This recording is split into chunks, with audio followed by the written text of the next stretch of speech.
Yo, do us a favor and yourself a favor by hitting that subscribe button. Make sure to tap that notification bell as well so you can stay updated. Now let's get to the video. This is iLLANOiZE Radio with Bekoe, Illinois Jones, and Pretty Riot going down right now. And as always, we bring you all the illest guests from around the city and the globe. And today, man, we bring to you the homie Rich Robbins is in the building.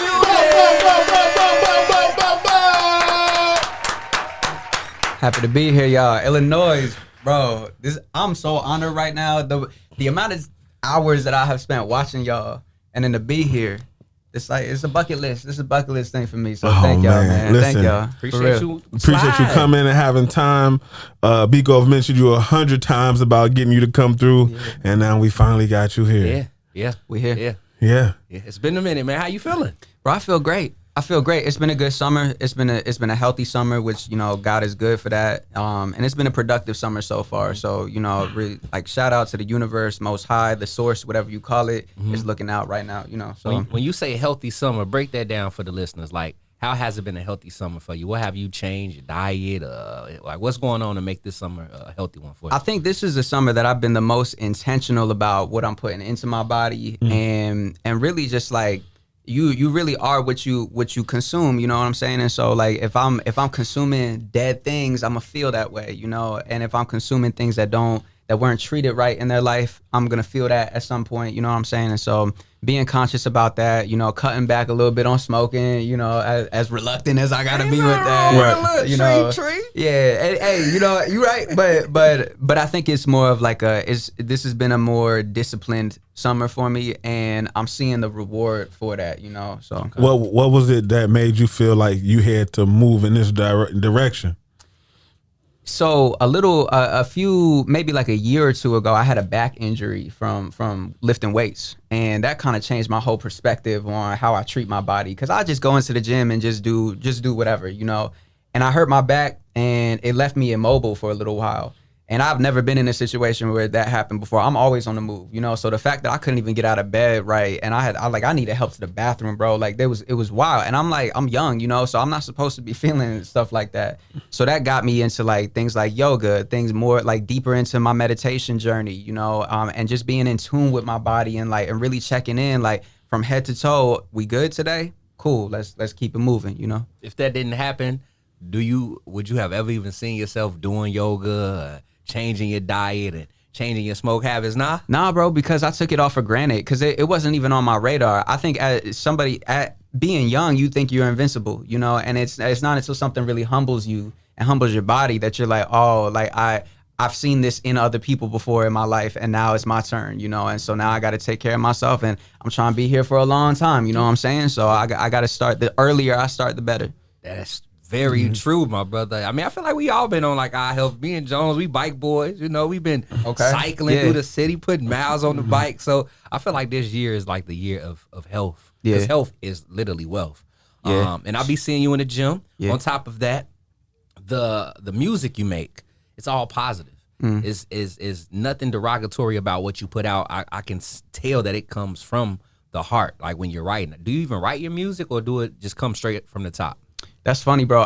Lately it's been just coming off the top, you know. So it's like I'm really fortunate to have built a home studio that is it's a really dope studio, you know. And so I'm able to just wake up, go right to the room, and then just get to cooking, you know. And so a lot of times recently, I say in the last like 6 months, I'm not really writing much, you know. I'm just letting it kind of flow, and then I'll write later. Or there are times where I might write first and then, you know, produce the beat after that. But it's been a new fun thing that I'm doing where I'm like, yeah, I don't need to write it. I'm just like, I just need to tap in. That's all I need to do, you know. So you like in Super Saiyan mode right now? I kind of feel that way in a little, like a little bit, you know, and I feel that way, but in a really good way, and in a way that I'm like, I'm trying to make this my Super Saiyan, my base form now, and then, you know, then we go Super Saiyan 2. Right. This is automatically natural right here for you. Yeah, you know, Goku just be walking around as a Super Saiyan now, so yeah. So what is your Super Saiyan mode like when it comes to creating? What is my Super Saiyan mode when it comes to creating? Can you expand on that a little bit? Like, you know, superpower. What's your superpower? It's like your What is my superpower? I think my superpower, low key, I think it's in collaboration, honestly. I think it's like bringing people together and being able to make kind of like, you know, some executive decisions on like, I know what you excel at and I know what you excel at, and let's cook up in this particular way, you know, and making it the environment a welcoming, warm environment that everybody feels like they can try some new shit out. And then, you know, before we know it, we've made something that we're all proud of, you know. And I've been really in this like nothing. You cannot do anything by yourself kind of mindset, you know, like everything is collaboration, you know what I'm saying? And so even from the production to the engineering to the voices that are on there, I work with a lot of vocalists, I work with a lot of live instrumentation. So the whole creation process for me is collaboration. So I think that would be like my Super Saiyan mode, you know? That is a Super Saiyan. That's superpower. Yeah, it is. To bring people together. And know their skills. Yeah. And to structure it and make something dope. Yeah. Yeah, I Dope. think that's it. Now, I know you said you switch your eating habits, but I got this joint Yeah. loaded up from you. Yeah. You know, it's called red meat. Of course. You know, Of course. Yeah. and red meat, it tastes great. You know, it's not like a good steak. I wouldn't know. We just ordered some steak You tacos, feel you know me? what Y'all I'm just saying? fucked them tacos up. Hey, But red meat can also cause gout. You know what I'm saying? Well, the funny thing about Red Meat is like every time we perform it, I give a little disclaimer and I'm like, so this song is called Red Meat, but I wrote this during the time I stopped eating meat. And it was like a good 6-month period that was just like recalibrating my diet. And I was like, I had to challenge myself to like figure out what does a full plate look like without meat on it. You know, like we oftentimes build our plate around the protein, you know? And so I'm like, I learned how to cook a lot better just excluding meat from the diet. And then I went back to eating meat. But then I knew how to cook shit. Yeah. You made those. Those tacos are finna get destroyed, bro. Like, but I know I'm more conscious now, you know, like You it's stepped your more side game up. I stepped my side game up and my moderation game, everything in moderation. And so I stepped that game up. Well, we finna jump into this record. Y'all don't go nowhere. Rich Robbins is in the building. It's iLLANOiZE Radio. Yo, what's up? It's your girl, Pretty Riot, and I need you to do one sminy. Yo, what's up? It's your girl, Pretty Riot, and I just need you to do one small favor for me. Head on over to your app store, search iLLANOiZE. Hit the first thing that pops up because we the one and only, and download the iLLANOiZE app. Yo, what's good? You're now tuned in to the one, the only Illinois Jones on iLLANOiZE Radio, the dopest thing that hit the streets since crack cocaine. And we got Rich Robbins in the building with us. Woo, woo, woo. 111. Man, look, I'm your ill. They're gonna hear your ill style, and I heard your ill style, and this is dope. I just want to get that out the way. I just want to front sell that ill style, cause damn, you did your thing, brother. My guy. When it comes to creating, how I know that albums. When I was doing my homework on you, yeah, the albums you drop is like it's a gap in between the albums. Mm-hmm. Do you take your work that serious to where you be like, nah, I work when I want to drop. When I want to drop, it has to be timing and yeah, all man. that. You know, it's for me the albums are a piece of legacy for me, and so you know I have a lot of like loose kind of songs that I play around with, and we might like premiere a song live or something like that, or drop an EP or in between albums or something like that. But the album for me is like really a bookmark in my life. You know, it's kind of a documentation of like this is how I've matured in life, and this is what I've got to say, and this is gonna be the new era of what I do moving forward, you know. So I think like On the Horizon, I think was the last album, like and that 21. was like, yeah, that was 21, yeah.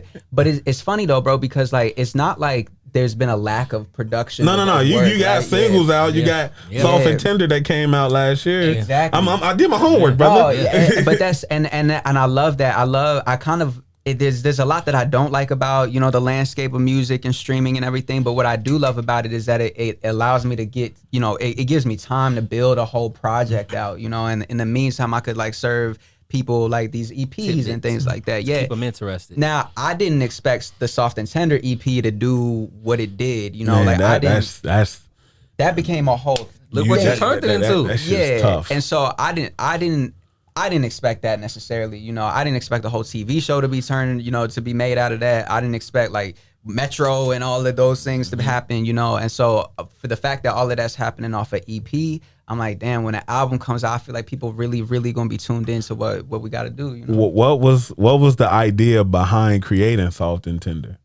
The idea was really the song. So the song came first before the EP came out. There was just one song, and that was the first song that I wrote I bought a condo in 2021. Okay. And that was the first song that was made inside of that space. And I think there was no coincidence that ended up being about my father, you know, and it was just in a way that I had never talked about him before openly like that, you know?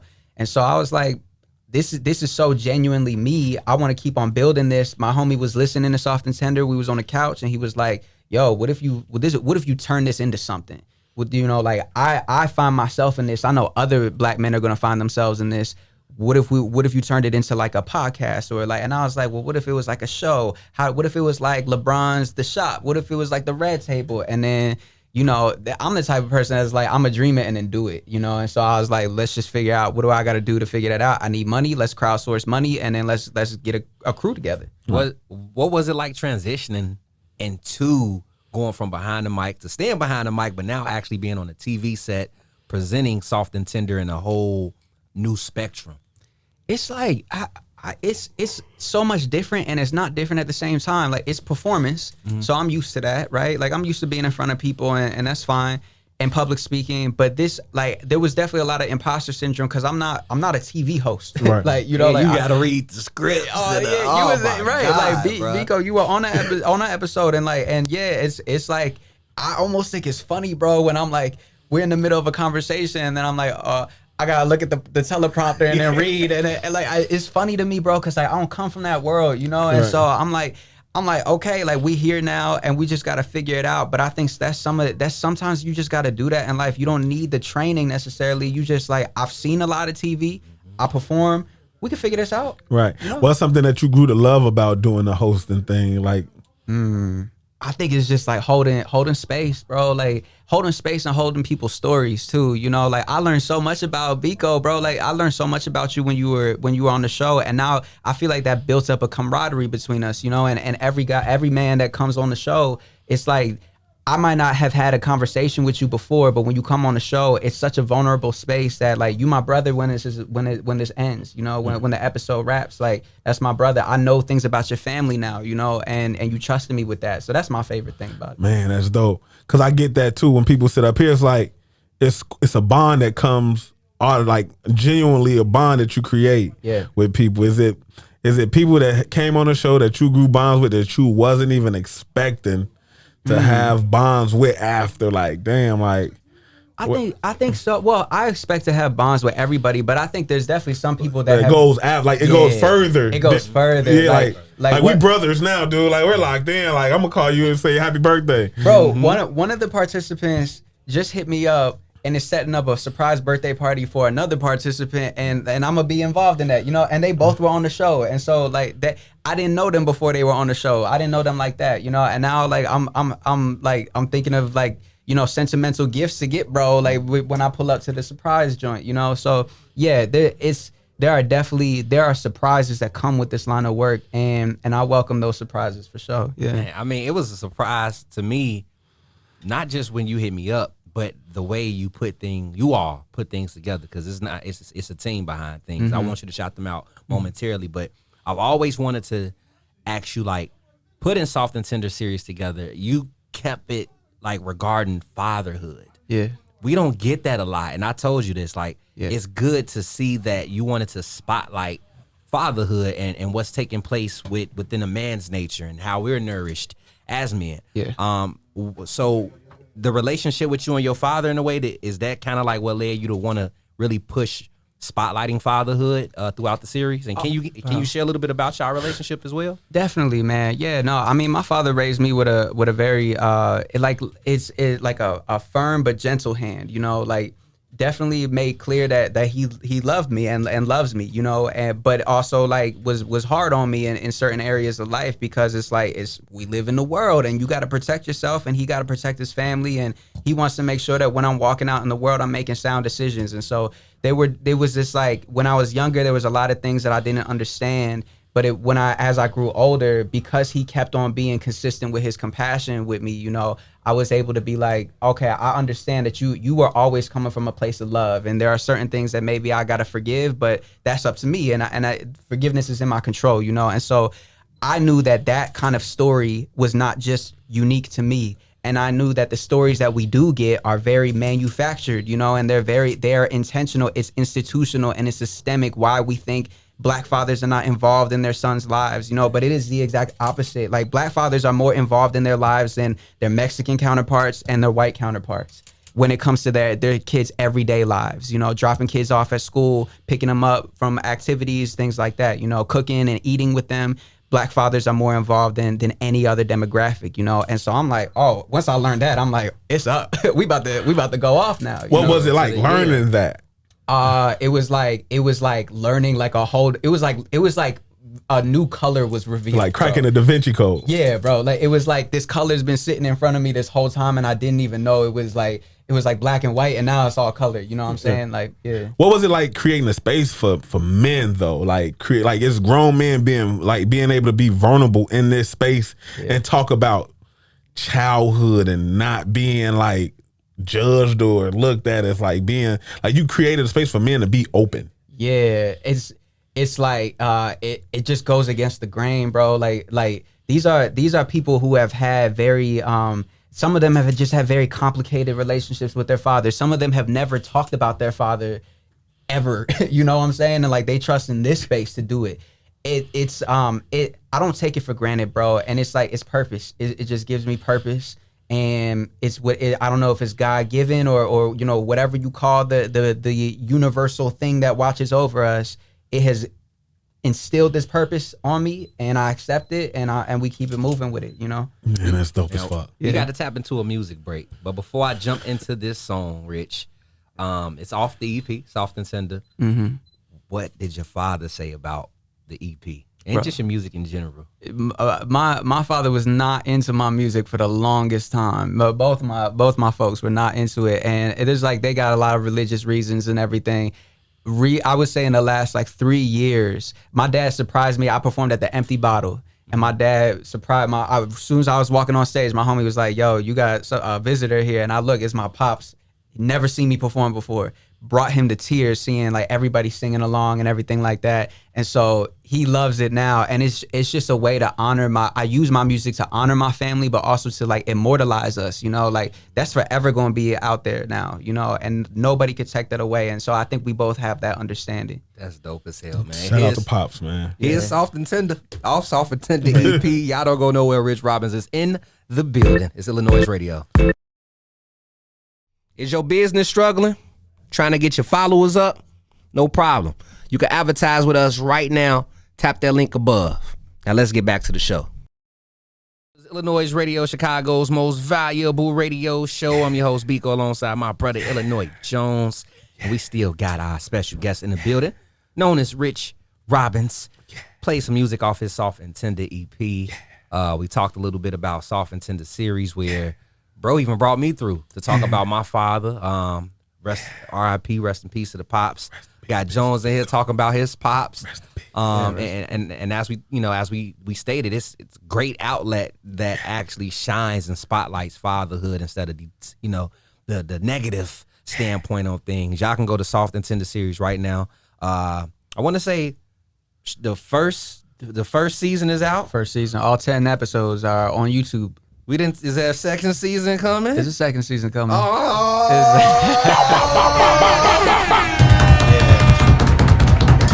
Yeah. So no, without giving too much away, we're gonna transition into activating a lot more live events. You know, with this idea and with this concept. That's how you do that. And speaking of activating live events, you talked about how collaboration was one of your superpowers. Yeah. And recently, that superpower came to the stage. Once again, you collaborated with real ones, and 3 other phenomenal artists at the Metro brought out a phenomenal crowd, and you brought out people from the Soft and Tender series within the transitions. I was one of the guests that you all honored. Was that your first time, like your first headliner at Metro? At Metro was my first headliner. It wasn't my first headliner in my career, but that level of venue, that was my first headliner, man. And that was the most tickets we've ever sold. You know, I think we had a little over 300 folks in that space, you know, and that was just incredible, man. Like again, like this is something that we made out of nothing, you know, like there was not, this thing did not exist, you know, and there was nothing to celebrate. And then we built that. And shout out to Elson Aura, who was also a part of that show, also a part of the Soft and Tender show as well. And big shout out to Green TT and the Tempos. Yeah. They're an amazing neo soul group, so definitely check them out. And shout out you, Bekoe. Marquand was a part of it. Shout out Naira too. Naira hosted the whole thing, you know.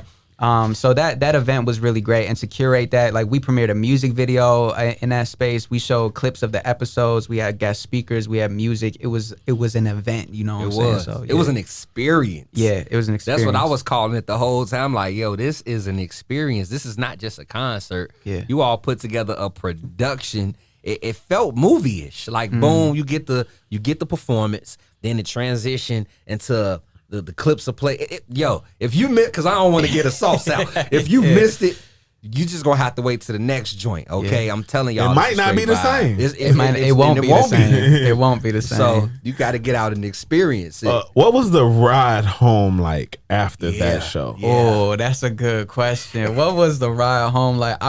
I kind of blacked out, bro, because I was just like, whoa, like that happened. It was so surreal, dog. Like I thought I was in a dream, and I knew the next morning I woke up, actually, I was like, did that happen? Did that shit happen? Yeah, it happened. Like that is etched in stone now, bro. Nobody could take that away. But no, the ride home was great. We ended up we ended up hitting up my homie Khaled. He runs Taco Sublime, and also makes these amazing smash burgers too. So he hooked it up afterward at a bar, and it was cool, man. Like we basically carried the energy from the concert, from the show, from the experience into that little ass bar, right? And it was just all love, man. Like it was great. It was great. So yeah. What was the process of creating that show? Because like Bekoe said, I wasn't there. Yeah. So like you had movies and you had like a whole experience. Yeah, man. What was it like creating that experience? Like what was that process like? I mean, I first got to shout out Real Ones, because they played a huge role in that experience, you know. And like the day before the show, I was talking to my team. Big shout out to Andrew Walker and Felton Kaiser. They are that is Team Rich Robbins right there. And I'm talking to them in our meeting, and I'm like, we not stressed. I'm like, why are we not stressed? We got the biggest show of my life coming up tomorrow. I'm like, we're organized. Like we really got this. And they like, yeah, like everything is in place. We just need tomorrow to come. And that was it, bro. And that was it. And I've been a part of a lot of productions where it was like, nervous. It was nervous, and it's like the day of is like we ain't got we don't even got a venue, and you know, like it's crazy, you know. It wasn't like that though. So no stress at all, man. Yeah. Incredible job. Thank you for having me and so many others a part of that, because you could have just focused on you and some of the artists you wanted on stage, but you all put focus on everyone that came through, and that's a true life superpower, brother. Like your collaborational skills is off the chart. So keep that Super Saiyanism up. Yeah. Who's some of your favorite performers you like to watch? So Shawnee Dez had this performance at Lincoln Hall, maybe like it was a handful of months ago. That shit changed my life, bro. And I actually had a performance at the Golden Dagger like a week after that.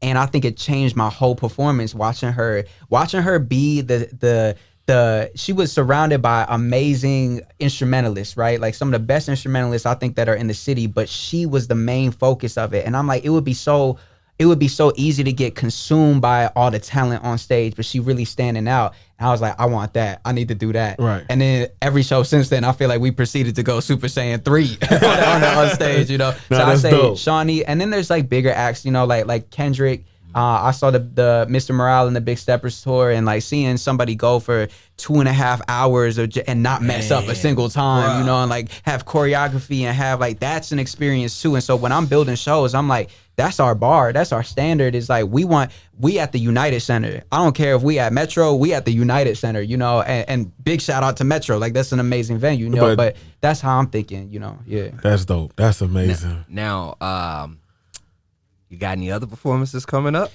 You know, I ain't gonna miss the next one. You know, so yeah. We've been blessed and highly favored. This summer is definitely one of some big performances. So I performed Wicker Park Fest July 27th. I'll be there for the first time. Yeah, first time, won't be the last time. I perform at 2 p.m.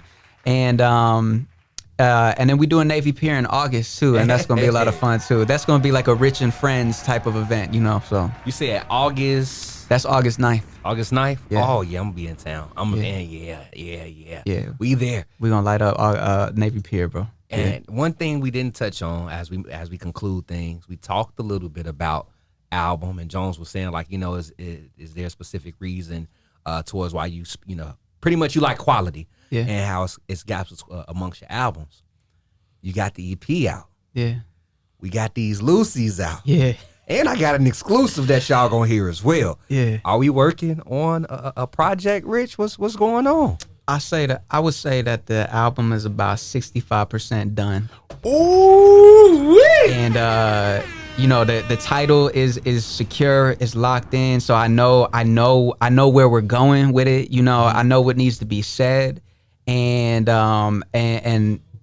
it is amazing, bro. Like I'm working with some people that I've always dreamed of working with. So that's number one, right? And then number two, I feel like I'm in my bag lyrically and vocally, like singing wise. Like I think is really beautiful.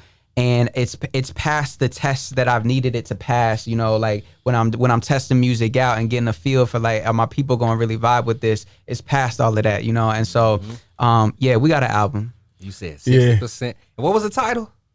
That's not ready. That was a good one. I was gonna do it. I was waiting. You got it. That's how you my brother. I sure was like, oh no. Yeah. Almost had him. What he about to say? This close. Yeah. But when you hear it, you're gonna be like, that's a Rich Robbins title right there. That makes sense. Yeah. Almost had him. Almost. He quick on his feet. Yeah, he was. Maybe if he would have ate all his tacos, he would have told us. Then I would have. You're right. He'd have been too comfortable. That video would have had me let it out. Oh man, you gotta let everybody know how they can stay in tune with you, how they can follow you, so they can check you out at Wicker Park Fest, check you out at Navy Pier in August. Yeah, let them know, man. Yeah, definitely follow me at Rich Robbins on Instagram. That's where I'm most active on Instagram, and TikTok, Rich Robbins Music, or no, it's Rich Robbins TikTok on TikTok. And then follow the Soft and Tender series too, at Soft and Tender series on Instagram. You can also watch all 10 episodes of the first season on YouTube or Can TV. Big shout out to Can TV too. We didn't mention that, but Can TV is the home of Soft and Tender season 1. So that's where the people can find me. Yeah. Yes, sir. I mean, yeah. Shoot. Lastly, before you go, will there be any poetry on this new album? On the album project to come. So we didn't talk about my poetry background, but I started off as a slam poet, and so that first of all, Bekoe, every verse is poetry. You know what I'm saying? That's the first thing. But it's funny because I was actually writing a couple poems this morning, and I was like, I want to make space for this on the project. And so I have some ideas of how we might weave poetry into it and really just tap into that bag. Yeah. If my sister Pretty Rye was here, she would say, I do poetry too. So y'all, we need to do some collaborations for the album. That's what Pretty Rye would say. She cold. And so I think y'all need to connect. Yeah. It's gonna happen. It's gonna happen for sure. Yeah. I couldn't end us off without not mentioning poetry, brother. Oh, I know that was a starting point, and I'm like, we ain't even. So now y'all know, man. But you can always run this interview back on all your platforms, YouTube, your preferred podcast platform, mainly. Head over to iLLANOiZE.com, download that iLLANOiZE radio app. We got you covered there as well. You can stream everything on demand there. Give me a follow at Official Bekoe. That's Official B as in boy, EKOE. We got an exclusive from Rich Robbins too. I'm gonna get into it right after Jones say his bye-byes and hellos and good nights. Good nights. Look, right? I'm gonna show Rich this, right? Oh my goodness. I saw that. You saw that? Yeah. Look, and we doing this interview on a historic day right now. And we gonna see more of this. That's a whole lot more. Look, man. Listen here, man. Chicago, like my brother said, make sure y'all download that iLLANOiZE app. Make sure if you don't download the iLLANOiZE app, we got a problem. You don't really love me like you say you do. But if you do, make sure you download that thing on your iPhone, your Android, your Barack Obama phone. You can even use your baby mama or baby daddy phone if you ain't got enough storage. You hear me? I know it's all love, Chicago, or wherever you at. It's summertime everywhere. So if it's summertime wherever you at, I need y'all to do me a few favors. What's that? Party hard, party safe. Yeah. And if you can't do both, stay your ass in the house.